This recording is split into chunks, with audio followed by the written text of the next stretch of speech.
दोस्तों इमेजिन करो आपने इटली से 25,000 के महंगे शूज ऑर्डर किए, परफेक्ट वाइक स्टिचिंग, प्रीमियम लेदर और एक ऐसा वर्ल्ड क्लास ब्रांड जो आपको इंडिया में नहीं मिलेगा। अनबॉक्स करते आपको लगेगा कि यार इतना खर्च किया है तो इसको मैं डेली पहनूंगा, और मानसून सीजन में आप कीचड़, पॉट होल्स और पानी की वजह से ये शूज जो कि 25,000 के 2 हफ्ते पहले थे उसकी कीमत अभी होगी 150 रुपए देगा। सवाल ये है, क्या ये स्नीकर्स गलत थे? बिल्कुल नहीं, उसका यूज केस गलत था। इंडिया में एग्जैक्टली यही चीज बहुत कार ब्रांड्स के साथ हो रही है। कुछ ब्रांड्स ग्लोबली तो बहुत अच्छा परफॉर्म करते हैं, बट इंडिया में क्लाइमेटिक कंडीशन, ट्रैफिक और रोड के कंडीशन के हिसाब से वही कार्स इंडिया में टिक नहीं पाते। अगर आप बिना अपना यूज केस समझे डिसीजन लेते हो तो ये 25,000 वाली स्टोरी रिपीट हो सकती है। बस इस बार अमाउंट होगा 25 लाख रुपए। नमस्कार दोस्तों, मेरा नाम है Aditya and today I am giving you 6 car brands in India that you should avoid in 2026 if you value your mental peace and your hard earn money. Let's dive in. अपनी लिस्ट में सबसे पहला ब्रांड है Citroen. दोस्तों India में comfort से ज्यादा confidence बिकता है और यही पे सिट्रोइन मात खाई जाती है। सिट्रोइन के लाइनअप में 1.2 लीटर का टर्बो पेट्रोल इंजन इतना पंची फील होता है, उसके साथ में smooth power delivery, quick shifting, automatic gear box और वो पंची परफॉर्मेंस जो अक्सर आपको जर्मन कार्स में मिलता है। इनका सस्पेंशन खड्डों को तो ऐसे पी जाता है जैसे खड्डे रास्ते में थे ही नहीं। It's genuinely a magic carpet ride. लेकिन इतना सब बढ़िया है तो इनकी गाड़ियां बिकती क्यों नहीं? मुझे पर्सनली लगता है इस सिट्रोइन की इंडिया के लिए स्ट्रेटेजी थोड़ी सी कंफ्यूजिंग हो गई है। सबसे पहले इन्होंने इंडिया में C5 लॉन्च कर दी जिसकी कीमत लगभग 45 लाख थी। अब सोचिए एक नया कार ब्रांड जिसका नाम भी अभी तक आधे इंडियंस अच्छे से प्रोनाउंस नहीं कर पाते हैं, उनके लिए 45 लाख खर्च करना कहीं पे इंडियन मेंटेलिटी को सूट नहीं करता। माना कि इंडियन कार बायर कार खरीदते टाइम थोड़ा इमोशनल हो जाता है, पर इतना भी नहीं। वो 45 लाख देगा अगर उसको ब्रांड पे ट्रस्ट है, गाड़ी की अच्छी रीसेल वैल्यू है और गाड़ी को सर्विस नेटवर्क अच्छा मिलेगा जो सिट्रोइन के पास नहीं है। फिर शायद ब्रांड को लगा कि इंडियंस को सिर्फ सस्ती गाड़ियां पसंद है तो इन्होंने C3 और C3 एयरक्रॉस लॉन्च कर दी। इन्होंने इस बार प्राइस तो बहुत कॉम्पिटेटिव रखा लेकिन फीचर ऐसे काटे जैसे किसी से बदला ले रहे हो। 2026 में भी लोग automatic climate control, rear washer wiper, electronically adjustable ORVM ऐसे फीचर्स के लिए तरस रहे थे। सिट्रोइन को कब समझेगा कि इंडियन चीप नहीं वैल्यू फॉर मनी प्रोडक्ट ढूंढते हैं। अगर इंडियन बायर को लगेगा कि 1 लाख एक्स्ट्रा देके बढ़िया फीचर्स, अच्छी सेफ्टी और एक बढ़िया रीसेल वैल्यू मिलती है, वो अपना बजट स्ट्रेच कर सकता है। सिट्रोइन की गाड़ियां मैकेनिकली बुरी नहीं है, इन गाड़ियों का राइड कंफर्ट जेन्युइनली बहुत अच्छा है, पर इंडिया में सिर्फ सस्पेंशन या इंजन से गाड़ी लेने का डिसीजन फाइनल नहीं होता। यहाँ पे फीचर लिस्ट और शो ऑफ फैक्टर भी बहुत इंपॉर्टेंट हो जाता है। अगर आप 2026 में एक फीचर लोडेड कैबिन ढूंढ रहे हो तो यहाँ पे सिट्रोइन थोड़ी सी निराशा देगी। अगला कार ब्रांड है जीप। इंडिया में जीप एक ब्रांड नहीं, एक इमोशन है। हमारे पेरेंट्स के टाइम पे जो जीप थी वही बॉक्सी शेप, मेटल बॉडी और सीधा सा डैशबोर्ड। गाँव के कच्चे रास्ते हो या फिर पहाड़ी इलाके, ये गाड़ी एकदम मक्खन की तरह चलती थी। चाहे वो आर्मी वाली जीप हो या फिर पुलिस वाली, यहाँ तक कि ये गाड़ियां शादी में भी एज अ कॉन्वॉय कार चलती थी। गाँव में किसी के पास अगर जीप है तो उसको रिस्पेक्ट ऑटोमेटिकली मिलता था। जीप का मतलब था दबंगाई, टफ और नो टेंशन। पर 2026 में अब सवाल ये है, क्या ये पुराना वाला इमोशन आपकी अभी के कार EMI को जस्टिफाई करता है? चलिए सबसे पहले थोड़ी पॉजिटिव बात कर लेते हैं। अगर आपने कभी जीप कंपास या फिर मेरिडियन चलाई है तो आपको पता होगा कि ये गाड़ियां अनडिनाइबली बहुत सॉलिड फील देती है। गाड़ियों की बिल्ड क्वालिटी टॉप नॉच है और साथ ही में अच्छा रोड प्रेजेंस आपको मिलता है। इनका 2 litre Multijet diesel engine highway पे अच्छे सेडान को भी पीछे छोड़ देगा। 120-130 के स्पीड पे भी ऐसा फील देगी कि आप गाड़ी में नहीं अपने ड्राइंग रूम के सोफे पे बैठे। ऑफ रोडिंग का DNA तो इन गाड़ियों में पहले से ही है, चाहे वो कीचड़ हो या फिर पहाड़। जीप कभी भी ना नहीं बोलती। बिल्ड क्वालिटी के मामले में they are the tanks of Indian road. लेकिन सब कुछ इतना सॉलिड है तो जीप की सेल्स का ढक्कन क्यों बंद हो रहा है? प्रॉब्लम इनकी स्ट्रेटेजी में। सिट्रोन ने जहाँ पे सस्ती गाड़ी बेचने की कोशिश की और जीप ने खुद को इतना प्रीमियम ब्रांड समझ लिया है, ये आम आदमी की रीच से बाहर ही हो गई है। कंपास जो पहले 20-22 लाख में शुरू होती थी, अभी वही गाड़ी 35-40 लाख तक जाती है। अब सोचिए उसी 40 लाख में इंडियन बायर को फॉर्च्यूनर जैसा टशन दिखता है और MG मैजिस्टर जैसे फीचर्स मिलते हैं। जीप बीच में फंस गया है। ना ये लग्जरी ब्रांड्स जैसे कि BMW, ऑडी को टक्कर दे पा रहा है, ना ये मास मार्केट XUV 700 या फिर सफारी से लड़ पा रहा है। जीप को लगता है कि सिर्फ ब्रांड नेम और सॉलिड बिल्ड क्वालिटी से काम चल जाएगा। और सबसे बड़ा दुख इन गाड़ियों का सर्विस एंड मेंटेनेंस। जीप के स्पेयर पार्ट और सर्विस का कॉस्ट सुन के अच्छे के पसीने छूट जाते हैं। अगर गाड़ी एक बार ब्रेक डाउन हो जाती है तो आपकी महीने भर की सैलरी उस एक सर्विसिंग में जा सकती है। जैसे मैंने कहा, इंडिया में कॉन्फिडेंस बिकता है बट और कॉन्फिडेंस नहीं। जीप कॉन्फिडेंस तो देती है सिर्फ रोड पे, और आपके बैंक अकाउंट में पैनिक कर देती है। वैसे जीप की गाड़ियों का स्टीयरिंग और ड्राइविंग डायनामिक्स का इंडियन मार्केट में कोई तोड़ नहीं। पर 2026 में जहाँ पे इंडियन बायर को एक लग्जरी फीचर और अच्छा सर्विस नेटवर्क चाहिए, वहीं पे जीप का सिर्फ लेगेसी पे टिके रहना थोड़ा सा मुश्किल लगता है। अगर सिंपल शब्दों में कहा जाए तो जीप लेना मतलब आशिकी 2 का हीरो बनने जैसा है। स्टाइल तो पूरा रहेगा लेकिन दर्द भी उतना ही मिलेगा। हमारी लिस्ट में तीसरा ब्रांड है निसान। सिट्रोइन कंफ्यूज थी, जीप ओवर कॉन्फिडेंट थी और निसान शायद सो रही है। दोस्तों निसान का नाम सुनते ही दिमाग में क्या आता है? वो आइकॉनिक निसान जोंगा जो आज भी महेंद्र सिंह धोनी के गैरेज की शान है, और वो निसान पेट्रोल जो दुबई की रेगिस्तानों में अभी भी शेर की तरह दौड़ती है, या फिर गॉडजिला निसान GTR जिसके पोस्टर हम सब ने आज भी कमरे में लगाए। निसान का मतलब होता था जापानीज इंजीनियरिंग का एक ऐसा कारनामा जो कभी फेल नहीं होता। लेकिन 2026 में सवाल यह है कि सिर्फ GTR के दीवार पे लटके पोस्टर्स और पुरानी यादों के दम पे आप निसान के शोरूम में चेकबुक लेकर जाओगे? चलो पहले थोड़ी तारीफ कर लेते हैं। निसान के पास इंडिया में आज एक ही सिपाही बचा है जो बॉर्डर पे खड़ा है, द निसान मैग्नाइट। सच कहूँ मैग्नाइट ने निसान की डूबती नैया को बचाया है, और इनका 1.0 लीटर का टर्बो पेट्रोल इंजन, इसका एक्सेलरेशन और रिफाइनमेंट कमाल का है। GTR बनाने वाली कंपनी ने अपनी छोटी गाड़ी में भी वही जीपी फील दिया है। 4 स्टार आपको सेफ्टी रेटिंग मिलती है, कॉम्पैक्ट है लेकिन देखने में आज भी फ्रेश लगती है, और ऊपर से जापानीज रिलायबिलिटी का एक टप्पा है, तो इंजन पे आप आग बंद करके ट्रस्ट कर सकते हो। और दोस्तों इतना सब बढ़िया है तो निसान के शोरूम में सन्नाटा क्यों है? प्रॉब्लम है इनकी वन मैन आर्मी स्ट्रेटेजी। दुनिया भर में निसान के पास एक्सट्रेल है, कास्काई है, जूक है, पर इंडिया ने सिर्फ मैग्नाइट। निसान नए मॉडल्स लॉन्च करने की सिर्फ बातें करता है, पर जब तक वो गाड़ी शोरूम में पहुंचती है तब तक कंपटीशन में टाटा महिंद्रा 2 जनरेशन आगे निकल चुकी होती है। इंडियन बायर जब एक 10-15 लाख की गाड़ी खरीदता है तब वो गाड़ी के साथ साथ एक नया रिश्ता भी चालू करता है। और निसान के साथ प्रॉब्लम ये है कि बायर को हमेशा गोस्टिंग का डर लगा रहता है। भाई अगर मैं गाड़ी लूं और कल को निसान चेवरोलेट या फोर्ड की तरह बैकअप कर ले तो का सर्विस नेटवर्क ढूंढना है तो आपको CID लेके निकलना पड़ेगा। पुराने शोरूम्स बंद हो रहे हैं और गाड़ी के स्पेयर पार्ट्स मिलने में लोगों के पसीने छूट रहे हैं। 2026 में जहाँ पे लोग EVs और एडवांस टेक की बात कर रहे हैं, निसान अभी भी अपने मैग्नेट के वेरिएंट्स अपडेट करने में लगा। ओवरऑल देखा जाए तो निसान का कॉन्फिडेंस अभी रेड लाइन पे है। गाड़ी मैकेनिकली बुलेट प्रूफ है, ड्राइविंग में मजा है, पर फ्यूचर का भरोसा नहीं है। अगर आपको एक सस्ती सेफ और रिलायबल कार चाहिए तो मैग्नेट से बढ़िया कुछ भी नहीं। और अगर आप पूरे ब्रांड की विजन ढूंढ रहे हो तो वहाँ पे निसान थोड़ा पीछे है। निसान की गाड़ी लेना मतलब उस लॉन्ग डिस्टेंस रिलेशनशिप में रहने जैसा है। फिलहाल चालू है,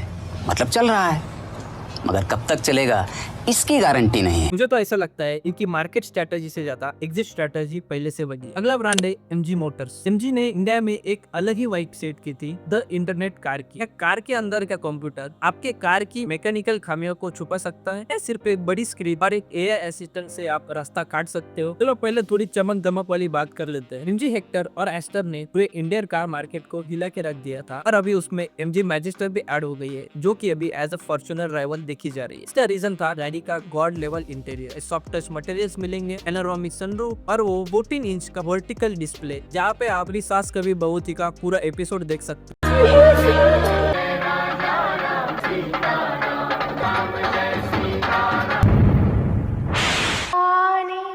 MG एस्टर में तो डैशबोर्ड पे छोटा सा एक AI असिस्टेंट मिलता है जो आपकी बातें सुनता है। सिटी ड्राइविंग में इन गाड़ियों का स्टीयरिंग इतना लाइट है, 2 टन की गाड़ी आप 2 उंगली से भी स्टीयर कर सकते हो। तो फीचर के मामले में MG ने तो बाकी ब्रांड्स को बैकफुट पे ढकेल दिया है। तो दोस्तों इतना सब ग्लॉसी है, लोग फिर डरते क्यों है? प्रॉब्लम है इनकी tech first mechanical second strategy में।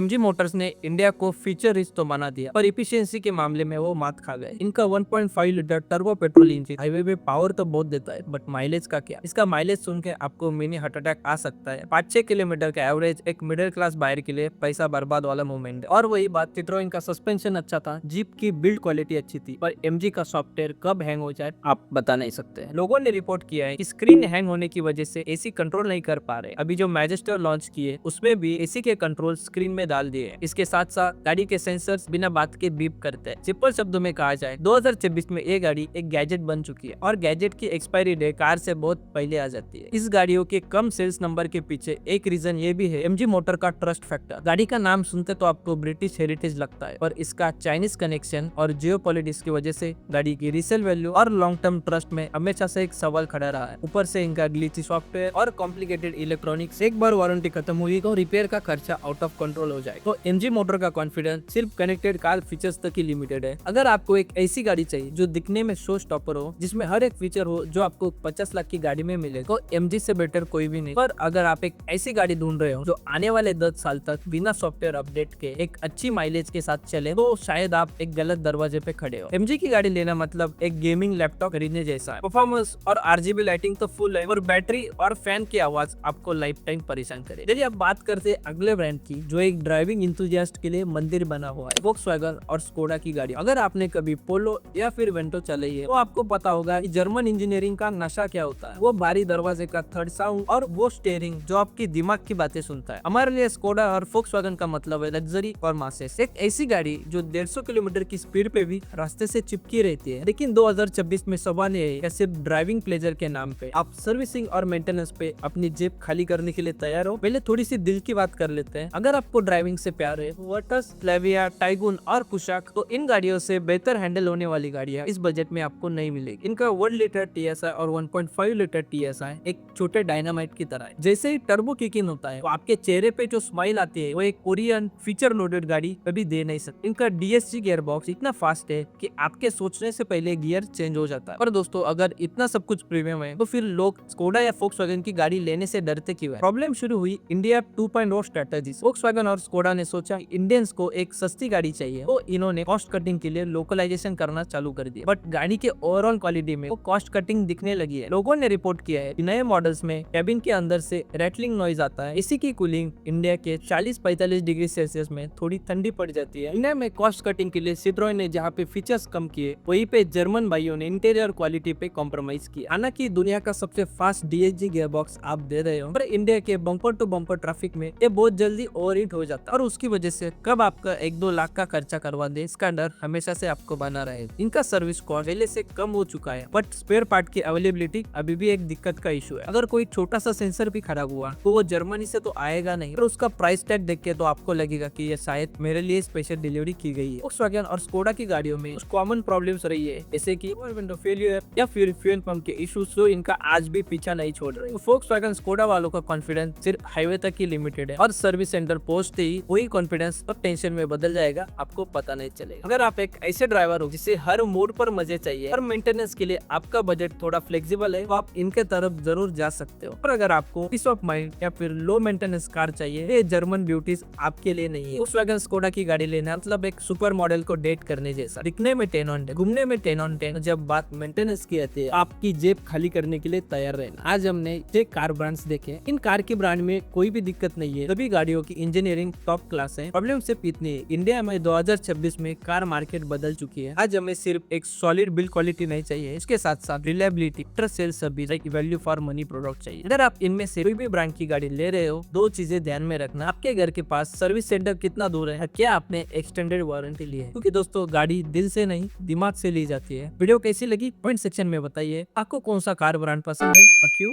जीते हैं अगले वीडियो में, तब तक सीट बेल्ट पहनिए क्योंकि सेफ ड्राइव ही बेटर ड्राइव है।